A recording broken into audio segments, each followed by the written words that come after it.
Recognize this sound? If you pop or crack your joints, you probably do.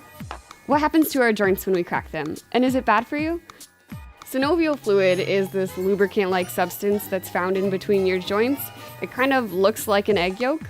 So when you stretch out your joint, you are releasing gas, and that gas forms a bubble and it collapses and pops. In order to crack the same knuckle again, you have to wait about 20 minutes for the gas to return back to that fluid. So how is that different from a pop you hear when you stand up quickly?